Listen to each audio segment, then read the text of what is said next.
기도하겠습니다.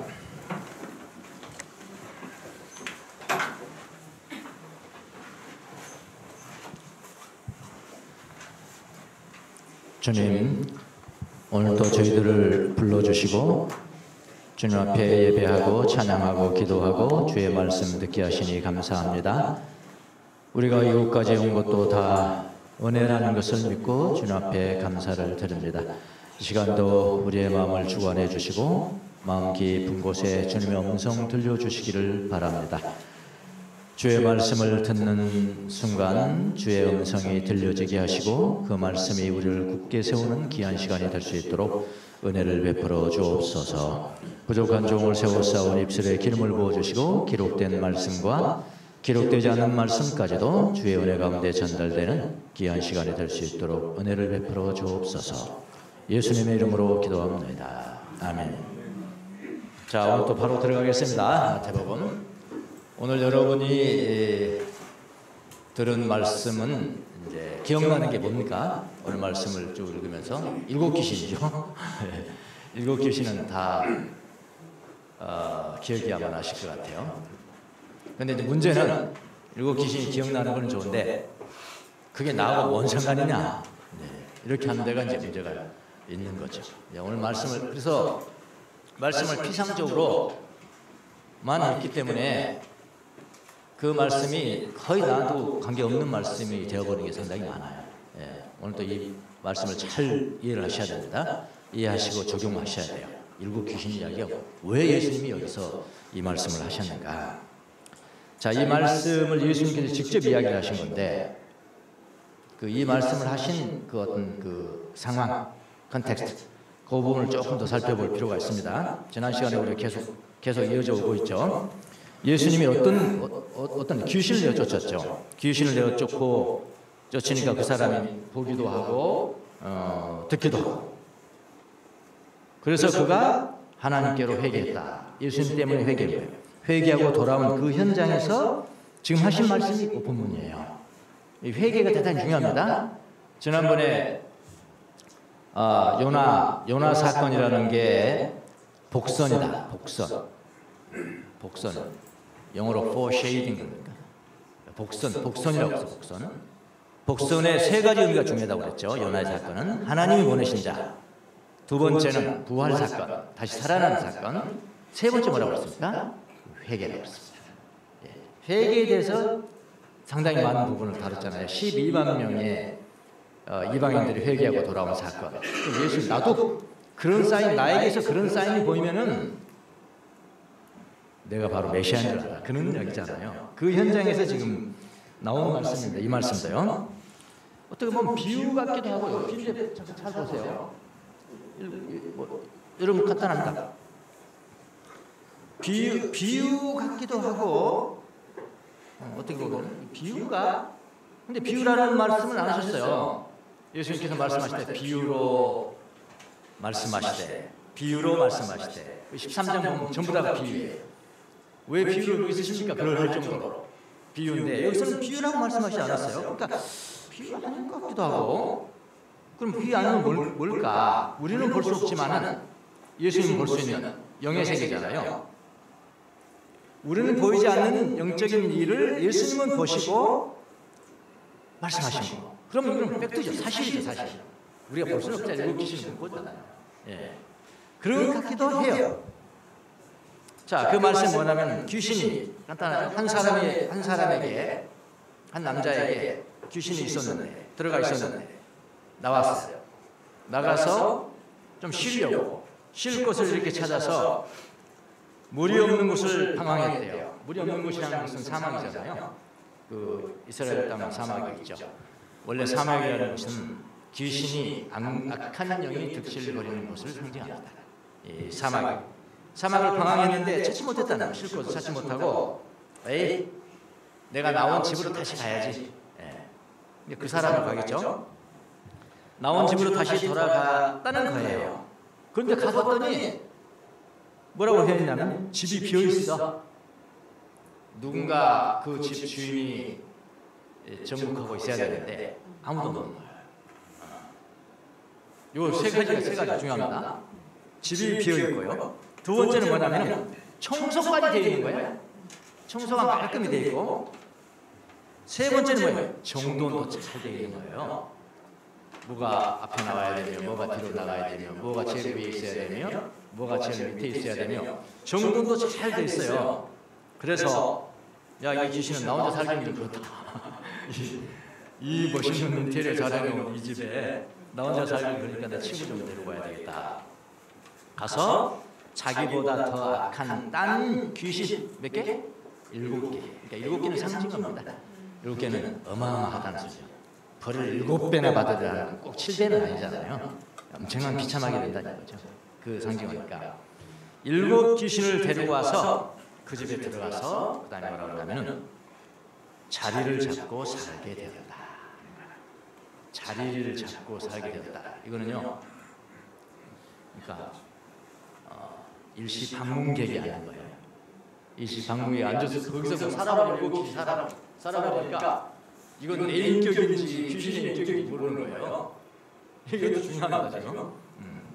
자기 마음대로 이야기하는 다 귀신의 이야기예요. 어떻게 때로는 성경적인 이야기 같은데도 귀신 이야기예요. 거기 살게 되었다. 이런 이야기잖아요. 자, 이렇게 되면 그 사람의 이 나중 지금 형편이 처음보다 애초에 한 귀신인 때보다 더욱더 비참하게 된다. 이 말씀이죠. 자, 이 말씀을 하셨어요. 그리고 한마디를 더 붙였습니다. 플러스 마지막에 한마디를 더 붙였는데, 이 악한 세대도 그렇게 될 것이다. 지금 이 말씀 하시려고 하는 거죠? 예, 결론적이잖아요. 이 말씀이 결론적이잖아요. 이 악한 세대도 그렇게 될 것이다. 그러니까 이 말씀을 하시려고 지금 7 귀신 이야기를 한 거죠? 그렇잖아요. 마지막에 이 악한 세대가 그렇게 될 거야. 그러니까 7 귀신 이야기를 한 거예요. 이게 결론적이잖아요. 자, 그래서 우리는 오늘 본문이 도대체 뭐에 관한 말씀인가? 뭐에 관한 말씀인가를 먼저 잘 아셔야 합니다. 그래야 내게 적용이니까요. 네. 자, 결론절에 나오는 이 악한 세대는 무엇을 의미할까요? 이 악한 세대, 예수님 당시에 이스라엘을 말하는 것이겠죠. 이스라엘, 나라지만 그 나라를 지금 이끌고 가는 지도자들, 영적인 지도자들, 그런 사람들을 이야기하는 거라고요. 그들의 영적인 상태가 어떻다는 것을 지금 이야기하는 거예요. 예. 그렇게 될 것이다 라는 무슨 뜻일까요? 이 악한 세대가, 그러니까 이 악한 세대는 이스라엘이고 영적인 지도자들이고 그렇게 될 것이다.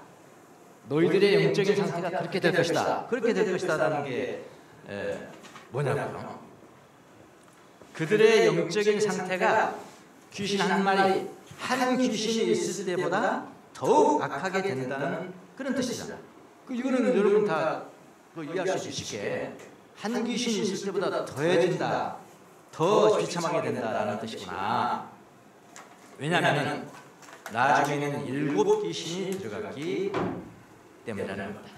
쉽죠? 여기까지요. 자, 다시 한번 정리해 보겠습니다.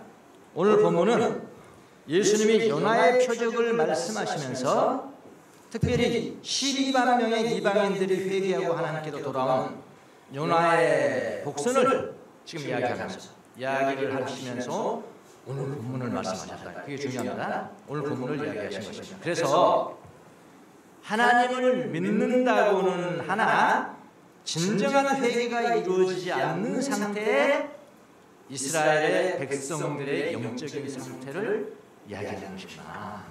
유추할 수 있겠죠? 예, 그래서 오늘 제목이 7 귀신 안 하고 7 귀신하고 제목 안 하고 온전한 회개라고 한 겁니다.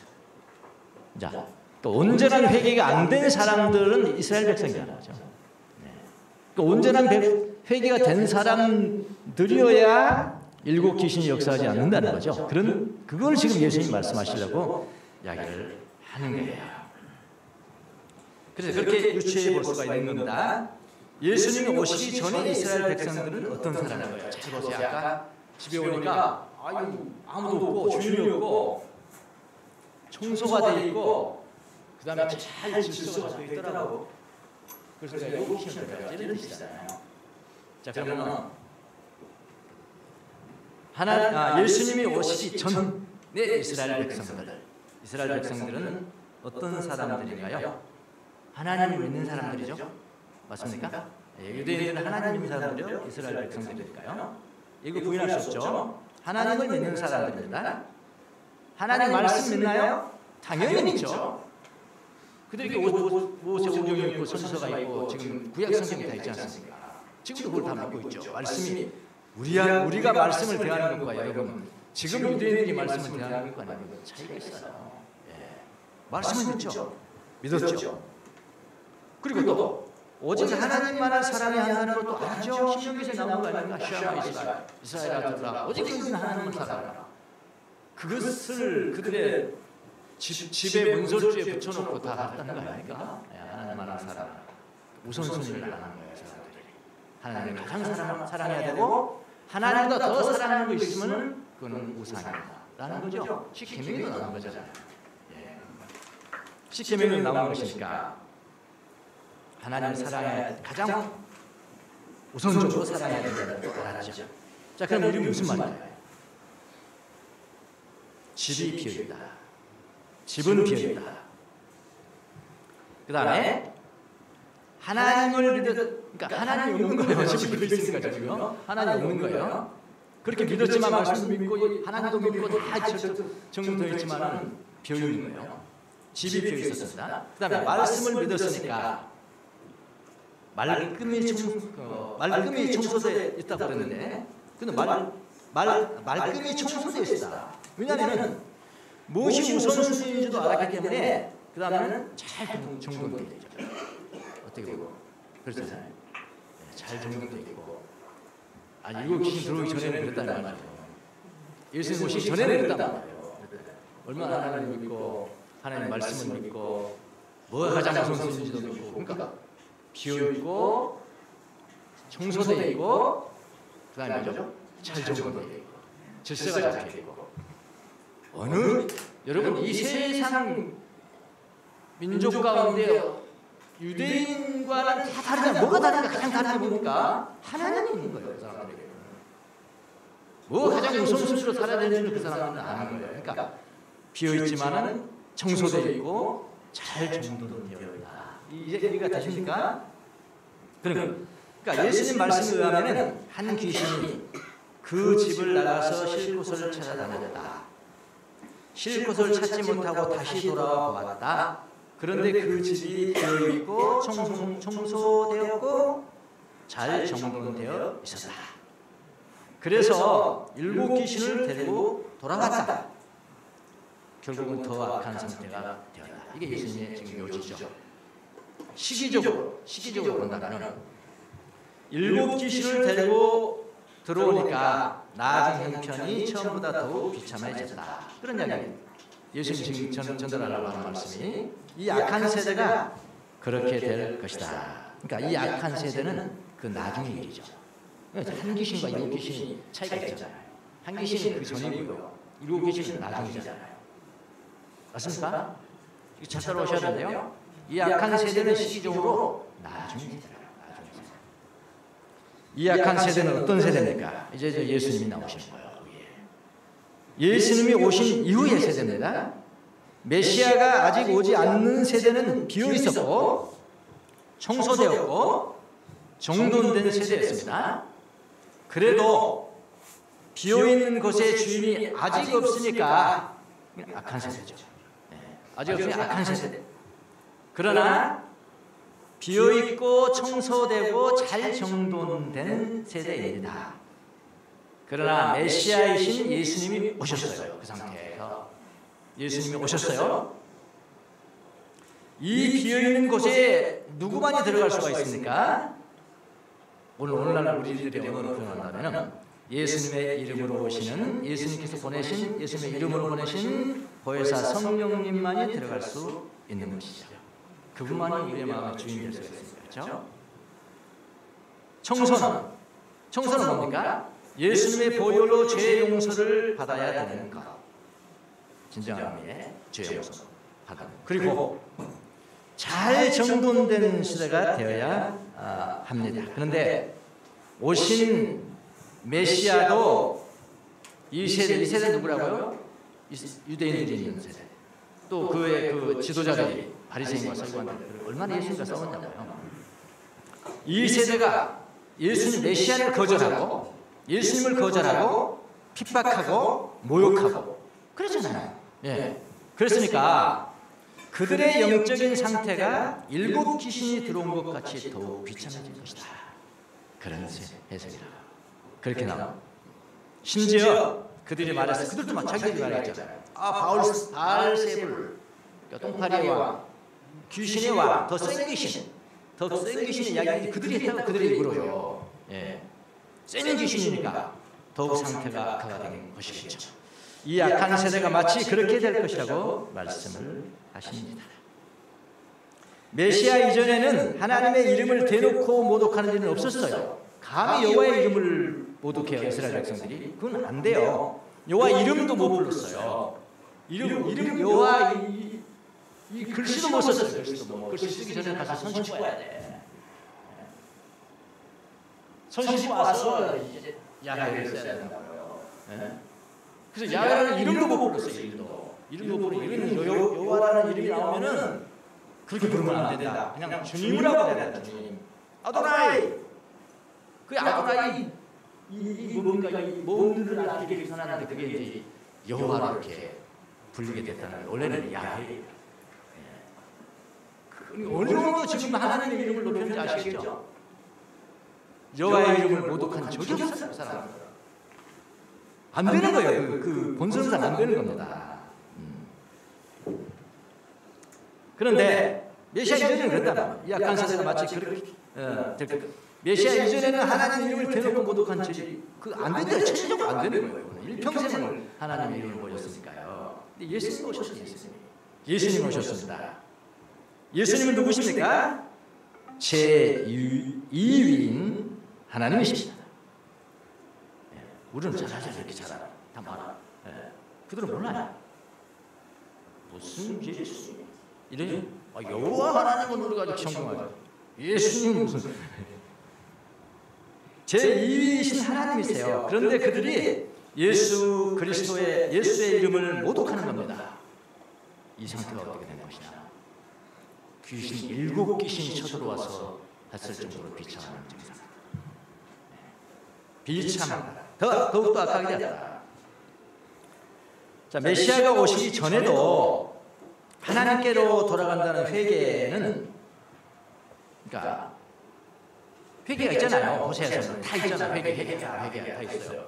그 의미가 뭐였냐면 삼위일체 하나님께로 돌아간다는 겁니다.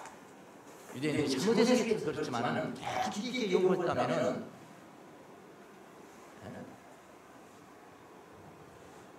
더 깊이 연구했다면 삼위일체 하나님께로 돌아간다. 하나님의 엘로힘이라는 게 이게 복수거든요. 힘 하면은 그 복수예요. 하나님의 힘자가 원래 삼위일체 하나님 거기 들어있는 거예요. 그거 얼마나 많습니까? 하나님의 영이 운행하시고 어쩌고 성성. 이 삼위일체 하나님께로 돌아간다. 그런데 하나님께로 돌아가는 회개를 하였다는 사람들이 2위이신 예수님이 오셨는데도 그분께로 돌아가지 않고 오히려 거역하고 모독했습니다. 여러분, 이것은 진정한 의미의 회개가 아닌 것이죠. 예수님이 의미를 잘 아시죠. 진정한 의미의 회개. 위이신 예수님께로 돌아갔다고 하는 사람들이 예수님께로 돌아갔다고 하는 사람들도 만약 성령님을 모독한다면 그 사람도 진정한 의미의 온전한 회개로 들어간 것이 아니에요. 그래, 이단들이 그렇게 윤리적으로 살고 어떤 이단도 두 가지가 있거든요. 윤리적인 이단과 비윤리적인 이단, 최악이죠. 최악이. 우리는 다 있어요. 여러분, 윤리적인 이단은 우리보다 훨씬 저보다 거짓말하다. 저는 가끔 부풀어서 하거든요. 조금 부풀리기도 하고 좀 줄이기도 하고, 그것도 거짓말이죠. 또 뭐 무슨 거짓말? 흰 거짓말? 뭐 흰 거짓말? 흰 거짓말이 어디 있어요? 거짓말은 거짓말이지. 그거 해요. 우리 다반사로 해요. 뭐 저도 그럼 여러분도 그렇겠죠. 저하고 여러분 또 뭐 다른 게 있겠습니까? 근데 윤리적인 이단들 있죠. 그런 것도 안 해요. 그 영화도 여러분 많이 보지 않습니까? 안 해요. 뭐 여호와의 증인 뭐 이런 사람 윤리적인 거짓말해 정직한. 그럼에도 불구하고 예수님에 대해서 모르고 성령 하나님에 대해서 모르는 그들의 회개는 진정한 회개가 아닌 거예요. 예수님 표현대로 영적인 상태가 비참한 거예요. 비참한 겁니다. 그런 의미인 겁니다. 그러니까 예수님을 안다고 하는 사람들도 만약 성령을 모독한다면 그 사람도 진정한 회개, 온전한 회개로 들어간 것이 아닙니다. 진정한 회개는 내가 주인 되었던 삶을 벗어버리고 삼위일체 하나님께로 돌아간다는 것을 의미하는 거예요. 성삼위일체가 중요합니다. 트리니티 세 번인데 한 분이시죠. 이해 못하시겠죠? 여러분 그분의 지혜와 그분의 지식이 얼마나 높은데 여러분이 쉽게 이해할 정도로 그 숙소에 내주시겠습니까? 킬러문 한 가지고 계신 분이지. 네? 그거는 이거로 안 되는 거예요. 우리의 물론은 안 되는 거예요. 하나님이 믿게 해주셔요. 지혜와 계시의 영으로 믿어지죠.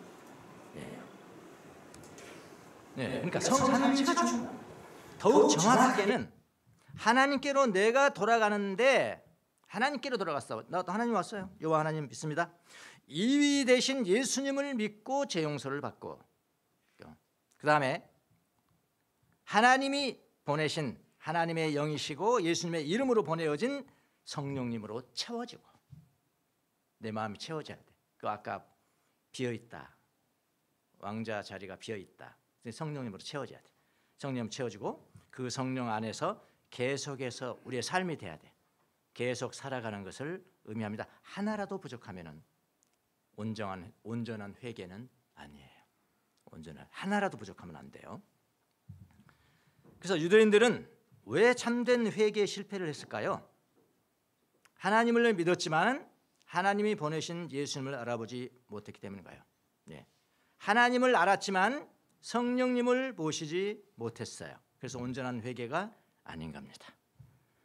이걸 지금 말씀하시는 겁니다. 예수님이 유대인들은 겉으로 보기에 하나님을 믿고 우상을 버리고 법을 지키고요 하나님을 인정했어요. 그러나 그들의 마음속은 하나님의 영으로 채워지지 못했습니다. 하나님의 영으로 채워지려면 그건 예수 그리스도를 생략하고는 안 되는 거거든요. 예수 그리스도의 이름으로 오신 영이잖아요. 그러니까 중요한 것은 자 여기까지 유대인이 그렇다 합시다. 유대인들이 나쁜 사람들은 영적인 상태가 엉망이구만 이거.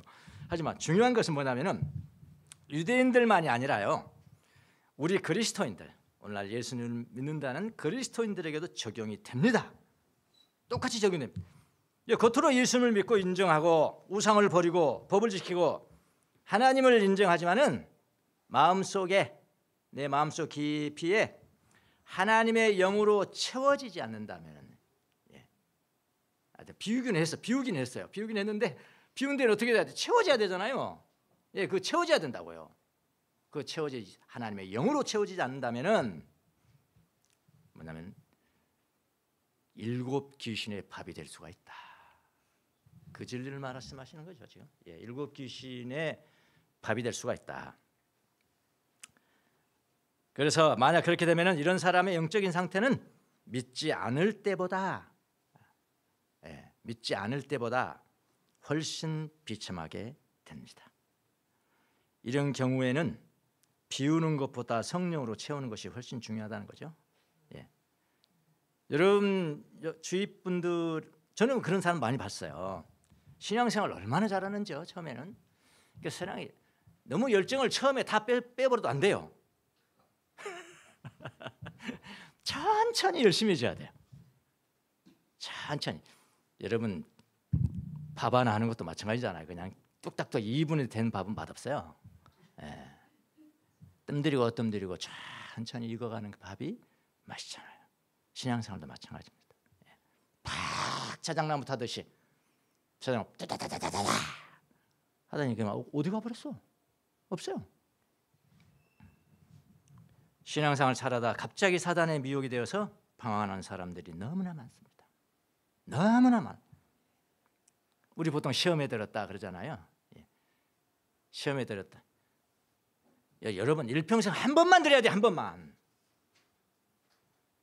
자주 말할 수 있을 정도로 그렇게 시험 들면 안 돼요. 시험에 들지 말라고 그랬잖아요. 어떤 사람은 일평생 또 시험 들었냐? 또 시험 들었냐? 이게 말이 되겠습니까, 여러분? 안 되잖아요. 일평생 한 번, 내가 그때 한 번 내가 시험 들었어. 그 다음에는 다시는 안 들어야 되거든요. 응? 베드로가 3번 부인하고 큰 눈물을 흘리면서 그 다음에는 시험에 든 적이 없죠. 그게 우리의 이제 본보기가 되는데 이건 아니에요. 뭐 하면 뭐 시험 들었다. 그래서 한번 쳐다보니까 믿지 않았을 때보다 훨씬 비참해져 있어 사람들이. 그건 안 되는 겁니다. 우리에게도 적용되는 말씀입니다. 이게. 그래서 진정한 회개는 하나님께로 돌아가고 예수님의 보혈을 용서받고, 요거는 비운다는 거예요. 비움입니다. 비움. 3번째는 뭐라고 그랬나 중요합니다. 오늘 주제와 관계되는 거예요. 성령님으로 채워진, 이게 체험이에요. 체험. 성령님으로 채워진다. 비움 다음에는 반드시 체험이 있어야 돼요. 그렇지 않으면 이거는 아까 일곱 귀신이 편안하게 살아가는 거야. 편안히 살아가. 나 예수 믿으니까 교회에 있다니까요. 그리고 교회에 앉아 있어도 7귀신하고 같이 앉아 있는 거야. 왜? 7귀신이 거기다 그 편안하게 삶을 사니까요. 자기도 몰라. 내가 뭐 귀신 말도 안 되는데 내가 어떻게 알아? 나는 내가 바른 말 하는 거예요. 나는 성경에 따라 이야기하는, 나는 법에 따라 이야기하는 거예요. 말은 그렇게 하지만은 벌써 7귀신의 영향력을 들어간 사람이 얼마나 많은데요. 여러분 교회뿐만 아니라 여러분 수도자들도 7귀신 들어간 사람들이 많았어요. 수도자들도. 진정한 회개가 안 이루어지는 거예요. 진정한 회개가 이루지 못하고 바른 생활을 떠나거나 이탈하거나 좌절하는 사람들이 많았습니다. 제가 뭐 사막의 수도사들을 자주 이제 인용을 하니까 참 신앙이 우리가 본받을 만한 사람들이 있기 때문에 그런 거거든요. 근데요, 신앙이 떨어진 사람들이 부직이 훨씬 더 많아요. 오히려 어떻다면 카에레모는 자기가 있는 수실에서 손에 일거리를 잡은 상태로 죽었답니다. 이 실패작들을 이야기를 해요. 그 책에서요. 그냥 수도실에 앉아 있는데, 개인 독방에는 앉아 있는데 손에 일기를 잡은 상태로 죽었대요. 한 형제는 우물을 파다가 매몰되었대요. 또 한 형제는 물이 없어서 죽었고, 또 다른 형제는 방탕함에 빠졌습니다. 그게 다 나열되어 있어요. 또 진정한 회개를 하느라고 얼마나 노력을 한 사람들이 많은지요. 모세라는 사람이 있습니다. 이디오피아 사람입니다. 흑인입니다. 나중에 이제 결론적으로 사막의 수도사 중에 가장 인정받는 사람 중에 하나였어요. 이 사람이 수도원 이전의 삶은요, 강도였습니다. 강도. 살인 혐의까지 뒤따라 다닌 사람이었습니다. 하루는 술을 왕창 먹고 50km나 떨어진 곳에 있는 부하들을 내가 만나야 된다. 부하들을 만나러 향하게 되었는데 어쩐 일인지 그 발걸음이 부하들이 있는 곳으로 가지 못하고 발걸음이 어디로 갔냐면 수도원을 향했답니다. 이런 술은 먹어야 돼요, 그죠? 또 제주로 가려고 그러는데 그냥 술 취해가지고 그냥 간 게 어디야? 수도원이야, 수도원. 수도원을 가게 됐답니다. 거기서 그는 회개했습니다. 그러나 처음에 그는 온전한 회개에 도달하지 못했어요. 그곳에서 많은 마귀의 유혹을 받았습니다. 이 세상에서 죄를 많이 짓고 돌아온 사람들은 특히 조심해야 돼요. 또 그리 빠지고 많아요. 맨 도둑질만 상습잡 예수 믿었다고 와서 막 간증을 하던데 또 잡혀들었다고 보더라. 신문에 났더라. 조심해야 돼. 이 사람도 마찬가지입니다. 얼마나 마귀의 유혹을 많이 받았는지. 이 마귀가 모세로 하여금 예전의 삶으로 돌아가도록 유혹을 했습니다. 그는 고행을 밥 먹듯이 했어요. 내가 어떻게 이 유혹을 벗어날 수 있을까? 6년 동안을 귀신들과 싸웠답니다. 그래도 유혹에서 벗어나지 못합니다. 그는 행동을 바꿨어요. 이번엔 어떻게 행동을 바꿨냐면은, 내가 고행을 6년이나 했는데도 이렇게 유혹을 받으니 내가 고행보다는 이번엔 무슨 다른 행동을 한번 해봐야 되겠구나 라고 생각하고 몰래 늙은 수도자들, 힘없어서 물을 기를 수 없는 늙은 수도자들을 위해서 내가 물을 길러다 줘야 되겠구나. 근데 이건 몰래 해야 돼. 밤중에. 밤중에 몰래 해야 돼. 그래 늙은 수도자들을 위해서 양동이에 물을 길어다 주었습니다. 제일 가까운 데는 800m, 중간 가까운 데는 3.6km, 가장 먼 곳은 8km 이렇게 걸었습니다.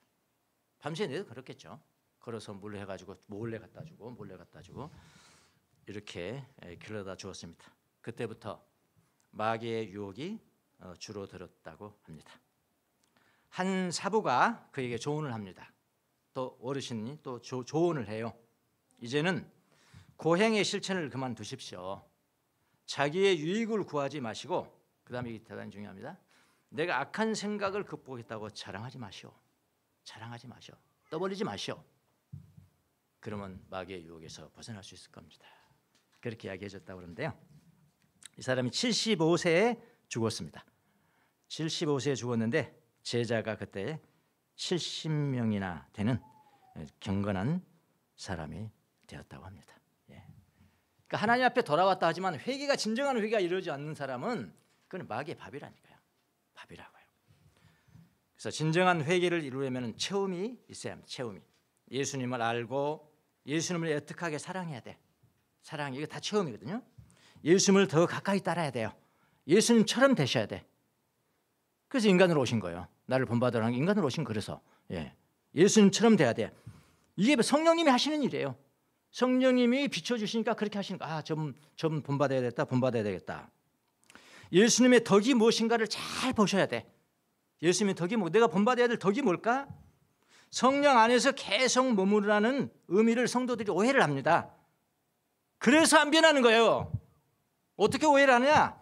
성령의 은사를 내가 막 받아야지. 은사를 받아서 막 바라면 넘어가고 귀신 쫓아내고 그렇게 해야지.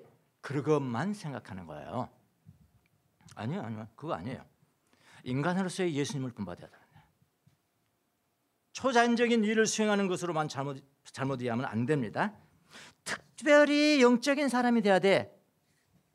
이렇게 해도 안 돼요. 이렇게 생각해도 안 되는 거예요.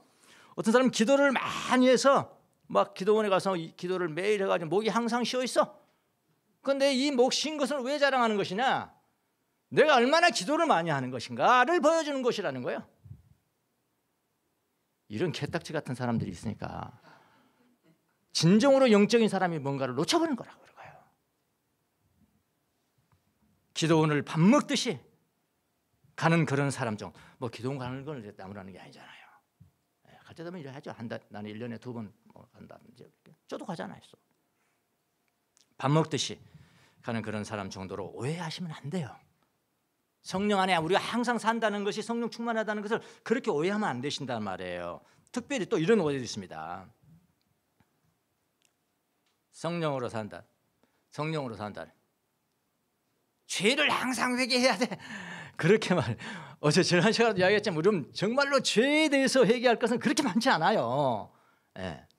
아주 중죄가 있고 아주 경미한 죄가 있지만 이건 너무나 명백하잖아요. 그런데 중죄도 있고 경미한 죄도 있지만 심각한 죄가 있거든. 예수님의 모범을 받지 못하는 건 심각한 죄거든요. 근데 그건 죄인지 몰라요. 그냥 나 음란했습니다. 그런 것만 얘기할 줄 알지 그거 아니에요. 성령 안에서 한다는 그 오해입니다. 오히려 예수님이 다른 사람들을 어떻게 대했는지, 예수님이 이 땅에 사시면서 다른 사람을 어떻게 대했는지, 나약한 자들을 어떻게 대했는지, 죄인들에게 어떻게 행동했는지를 아는 것이 더욱 중요해요. 우리가 그 길을 따라가야 되거든요. 예수님 따라가야 되니까 우리가 그 길을 따라갈 때 우리가 예수님을 닮고 하나님을 닮는다는 것이 무엇인지를 배우게 되는 겁니다. 이렇게 표현하는 분도 있어요. 우리 대부분은 뭐라고 하냐면 윤리적인 회심.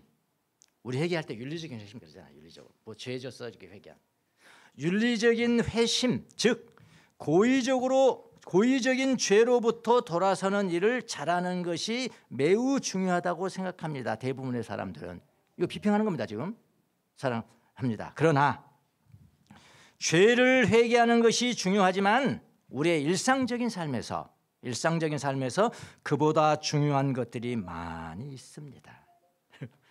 그리는 것들 나열합니다. 예수님이 가지고 있는 덕목들 가운데 우리가 본받아야 할 덕목들이 너무나 많습니다. 불행하게도 우리는 그런 예수님의 덕목을 본받을 마음의 준비가 되어지지 않는 것 같습니다. 예수님이 하신 모든 일은 훌륭하기 때문에 우리는 예수님을 본받아야 된다. 그렇잖아요. 훌륭하다고 그랬잖아요. 마가복음 7장 37절. 예수님이 하는 일은 다 훌륭하시다. 그럼 그 행위를 본받아야 될 거 아니에요. 그렇잖아요. 예수님은 아버지 요셉과 어머니 마리아에게 순종하셨습니다. 내가 메시아인데 이렇게 하지 않았어요. 순종하셨습니다. 예수님은 율법을 잘 지키셨습니다. 예수님은 작은 규칙들도 사랑으로 지키면서 행동하셨어요. 시간도 잘 지키셨습니다. 부정직한 사람들이 율법을 애곡할 때 다른 사람들을 허용하는 것에 반대, 배척가. 예수님은 지혜롭게 예수님을 죽이려는 음모가 시작되어 요단강 건너편으로 도망하셨습니다. 도망도 잘하시래요. 예수님 도망가셨어요. 공경에서 벗어났습니다. 그럼 자기보다 예수님보다 막 더한 것을 하려고 그래. 어떤 사람은 내가 막 됐어, 나 공경 들어도 괜찮아. 그러면 안 되네. 지혜가 있어야 돼. 지혜가. 예수님도 그렇게 하셨단 말이에요. 예수님은 때가 아직 아닐 때는 용기로 단호하게 예루살렘에 들어가겠다. 나 죽일 사람 없어. 지금 때가 안 됐어. 들어가셨습니다. 예수님은 신사 젠틀맨이어서 온유하죠. 아이들이 그분을 무서워하지 않으셨다는 거예요. 온유하고 친절하고 겸손하고 부드러운 분이셨다. 제일 연약한 부분들이 한국의 남자들이 다 이 부분입니다. 왜 그런지 아십니까? 한국의 남자들은 큰 소리부터 쳐야 되는 거예요. 큰 소리부터 치는 부분, 그것부터 배워. 우리 조그만 초등학교 3학년 녀석이 집에서 막 큰 소리 치더라고. 그건 너 불렀지. 야 임마, 네 말을 듣고 순종해 줄 사람이 만약 있다면은 네가 큰 소리 치면 안 되는 거야. 큰 소리가 좋은 커뮤니케이션이 아니야. 낮은 톤으로 해야 되는 거야. 알았어? 내 모습이죠 뭐. 나한테 배웠을 거야. 나한테 배웠을 것 같아. 큰 소리부터 치는 거야. 좀 팍. 그러니 누가 온유하다가 예수님이 그렇게 안 하셨다니까요. 예수님이 그렇게 안 하셨습니다. 예. 그래야 어린아이들도 좋아하고 부드럽고 무서워하지 않으셨죠. 예수님 온유하고 겸손하고 부드러우셨습니다. 나인성 과부에게 먼저 다가가서 울지 말라고 위로하셨습니다. 소경의 눈을 터치하시고요. 아무도 없는 곳으로 데리고 가셨어요. 다 배려입니다. 배려심이잖아요. 마치 우리가 남자들은 특별히 남자들이 이렇게 세수한 거에 대해서 배려심이 있고 이렇게 하면은 좀 덜 떨어진 사람 정도로 하고, 그래도 막 큰 소리 빵 치고 막 이겨야지 뭐 허세도 부리고 말이야. 뭐 이게 남자지. 개뿔이나. 멋진 사람일 수 있지만은 훌륭한 사람은 아니죠. 훌륭한 사람 아니에요. 진정한 획을 이룬 사람은 아니에요. 예. 죽은 어린아이를 살리고 그를 배려해서 먹을 것을 주어라. 또 그의 장래의 일을 배려해서 절대로 다른 사람한테 말하지 마라. 다른 사람들의 그냥 뭐라고 그러나 막 뭐 하면 막 어린아이들도 뭐 요즘 막 스타가 돼. 대중 앞에 나서 스타 그거 하지 마라. 그의 장래를 위해서 내가 하는 말이다. 하지 마라. 이게 배려잖아요. 배려. 예? 가늠하다 붙잡힌 여인의 명예를 위해서 모든 사람을 물러가게 하셨습니다. 모든 사람을 물러가게 했습니다. 모든 사람이 지켜보는 가운데 그 여인을 신문하는 것보다 아무도 없는 곳에서 그의 죄를 마음으로 인정하고 회개하는 것이 더욱 중요하다는 것을 주님은 아셨어요. 이게 배려거든요. 이게 진정한 회개가 되지 않은 사람은 이렇게 나오지 않습니다. 이 행동들이요. 그렇게 십자가 상에서 고난을 당하시면서 어머니를 생각하셨죠.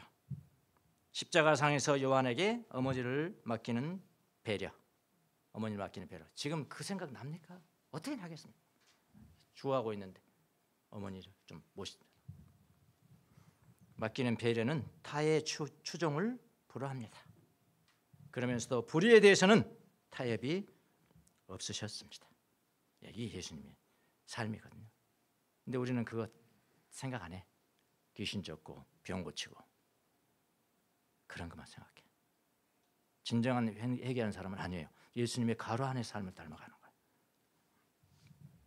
이렇게 예수님께 돌아와서 성령 안에서 예수님처럼 계속 사셔야 합니다.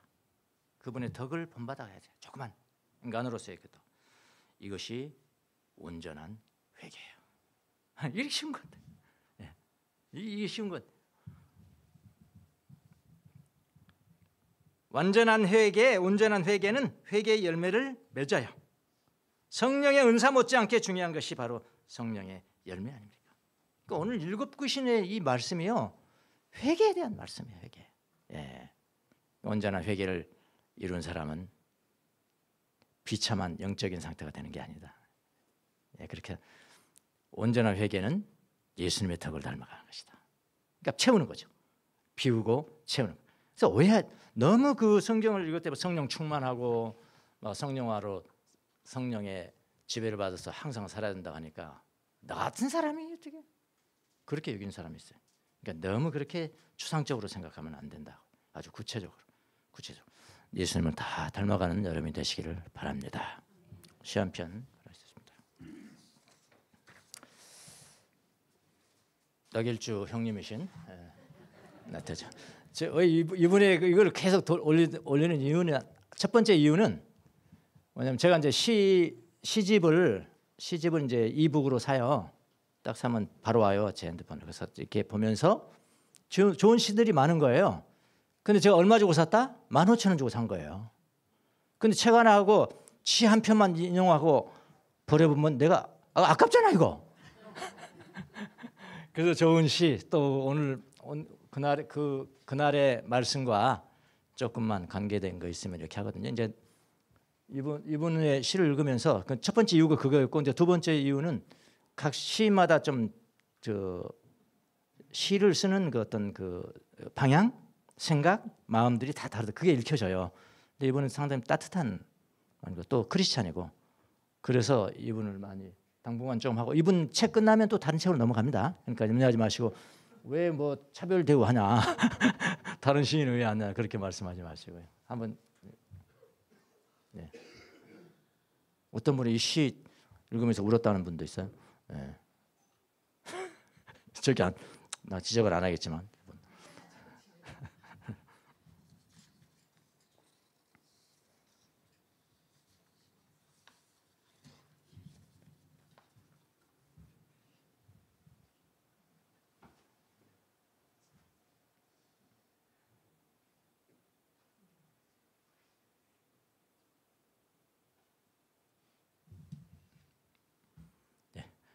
예수님 닮으면서 예수님의 덕을 담고 예수님을 우리가 애틋하게 사랑하고 그분을 따라가는 일은 작은 것을 닮음으로부터 시작되는 겁니다. 그런데 너무나 어렵게 생각하니까 예수님을 우리가 닮지를 못해.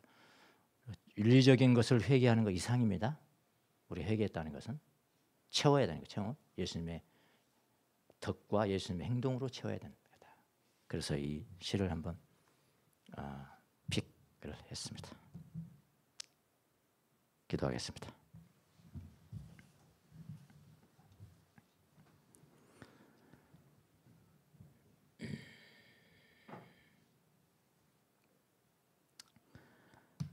하나님께 돌아와 예수 그리스도의 보혈로 용서받고 그것으로 끝나는 것이 아니라 성령의 지배를 받는 것, 예수님처럼 살아가는 것, 예수님처럼 지혜로운 것, 예수님처럼 배려심이 깊은 것, 예수님처럼 온유하고 겸손하고 낮아지고 지혜롭고 우리가 항상 다 모든 사람들이 본받을 수 있는 그런 덕들을 미리 본받고 그것이 진정한 회개라는 것을 배웠습니다. 온전한 회개가 이루어져서 우리의 영적인 상태가 비참해지지 않도록 하나님 우리를 축복해 주시옵소서. 예수님의 이름으로 기도합니다. 아멘. 감사 또 한번